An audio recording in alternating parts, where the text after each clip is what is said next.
Hi, life is a journey. Life is a journey. Life is a journey. Life is a journey. Life is a journey.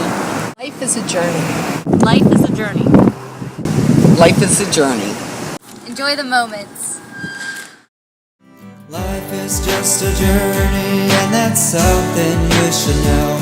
Yeah, you taught me. Yeah, you taught me. It's not a destination, you can choose where you will go. And you showed me.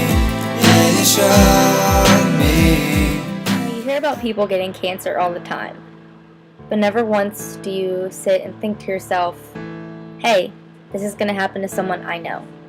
This is going to happen to someone I love. As you can see, by my age, I've had a lot of journeys in my life. But my most stressful journey became real on January 14, 2011, when my daughter Judy called me while I was sitting at home watching Judge Joe Brown, telling me that Erin was in the hospital. And I said, oh, why? She have a car wreck? It never dawned on me then at 2 o'clock in the afternoon she wouldn't be out driving. Judy said, no, Mom, she's in the emergency room.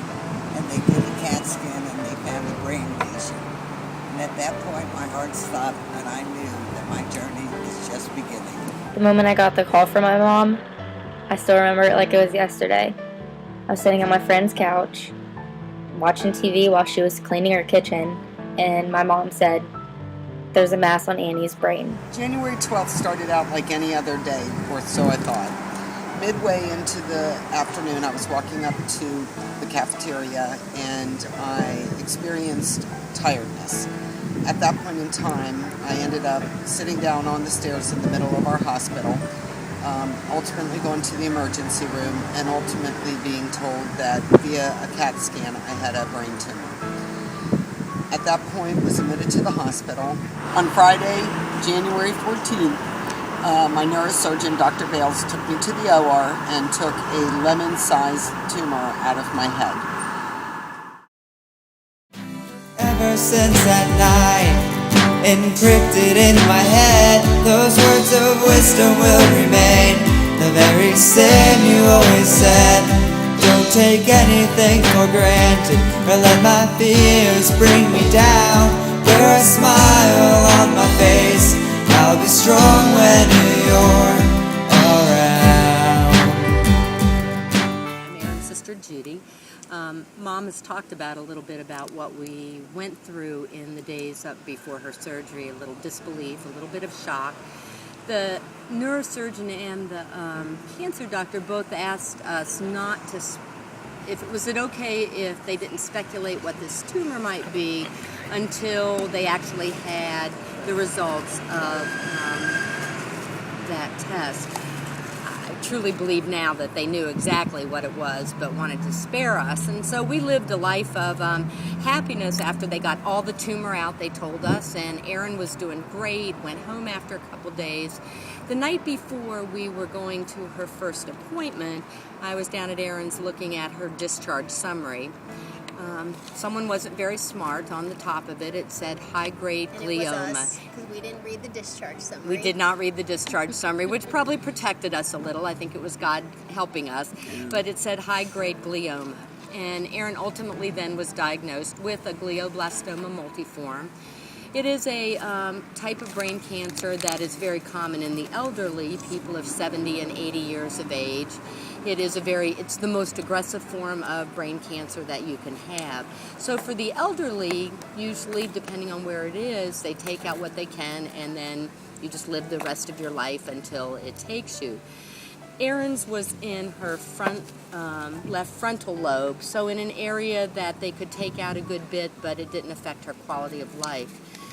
When we found out what it was, even though we were joyful that they got it all out, what we found out is it comes back.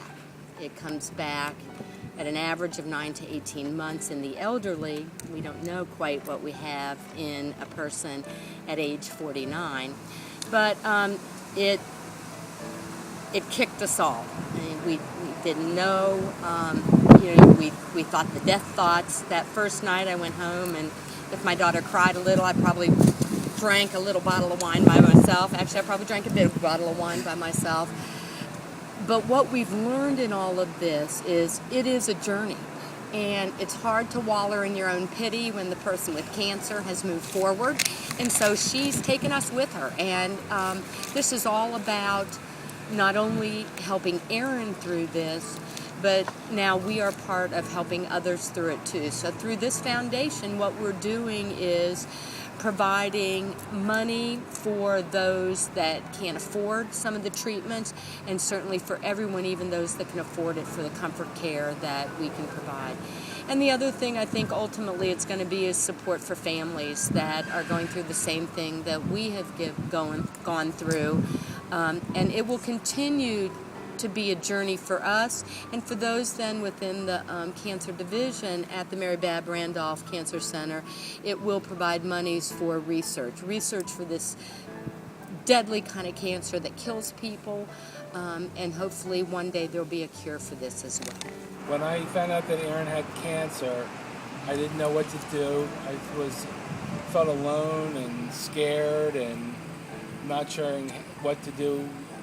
And then when you started the foundation, Pop, it gave me hope and a sense of community and spirit, and to be able to live Erin's dreams of let the journey begin.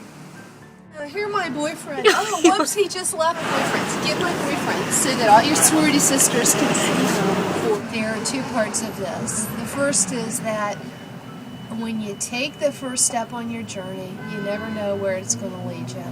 And the second thing is that you can't ever take anything for granted, because you don't know what in the hell life is going to bring you. And so you got to approach it with optimism, you got to approach it with hopefulness, and you got to do anything you can to help anybody else out who could use a hand. And so I will simply say that I have known Poppy, and this is going to make her embarrassed, since she was a little punk-ass child, and she was an unbelievable kid. And the fact that Poppy has established this foundation and reached out to all of us to move people along who have brain tumors is a fantastic thing. And I'm not going to dwell on what it's like to have a brain tumor, because that's not the point. The point is that it's honoring what's next in your journey. It's honoring how do you help other people, and it's honoring the remarkable spirit. That was my boyfriend too. The levity, the happiness, and the uncertainty of life with a brain tumor. So you know what, ladies? Go for it. This will be the best chance you ever have to make a difference. And so from an old woman sitting here whose boyfriend just walked out on her here, wait, where is he? He's sitting next to that trash can there. I would just simply say this is a damn good thing, so don't miss your opportunity. Please join us on our journey. Let the journey begin and keep it.